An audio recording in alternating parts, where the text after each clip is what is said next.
এই 1 মিনিটে তোমার জীবনের সমস্ত নেগেটিভ থটস থেকে তুমি মুক্তি পেয়ে যাবে। একবার স্বামী বিবেকানন্দ একটা ব্রিজ পার হয়ে কোথাও একটা যাচ্ছিলেন। ব্রিজটা ছিল ছোট আর ব্রিজের শেষে ছিল গভীর জল।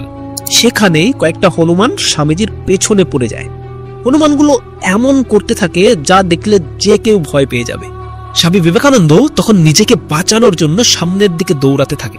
তখনই সামনে থেকে আসা এক ব্যক্তি বিবেকানন্দকে থামিয়ে বলে, তুমি এই হনুমানগুলিকে দেখে ভয় পেও না, তুমি যত ভয় পাবে তত বেশি ওরা তোমাকে আরো ভয় দেখাবে।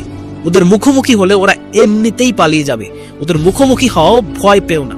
তারপর হনুমানগুলিকে তাড়ানোর জন্য স্বামীজি সাহস করে পিছন দিকে ঘুরে হনুমানগুলির চোখে চোখ রেখে জোরে চিল্লায়, আর সব কটা হনুমান ভ্যানিশ। তো আমাদের জীবনেও আমাদের নেগেটিভ থটস গুলি এই হনুমানগুলির মতোই।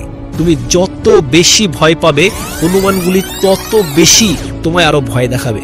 কিন্তু যখনই তুমি পিছন ঘুরে ওদের সামনে দাঁড়াবে, অর্থাৎ তোমার মধ্যের নেগেটিভ থটস গুলির মুখোমুখি হবে, যে যত নেগেটিভ থটস আসুক না কেন, হাজার হাজার নেগেটিভ থটস আসুক না কেন, আসতে দাও, আমি ভয় পাই না। কারণ আমার মধ্যে তার থেকে বড় একটা পজিটিভ থট রয়েছে, যেটা আমি জীবনে অ্যাচিভ করতে চাই।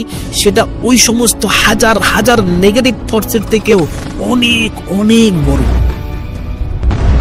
যদি ভিডিওটা ভালো লাগে তবে একটা লাইক করে চ্যানেলটাকে এক্ষুনি সাবস্ক্রাইব করে দাও। আবার দেখা হবে নেক্সট কোনো ভিডিওতে কোনো পাওয়ারফুল টপিক নিয়ে। বাই।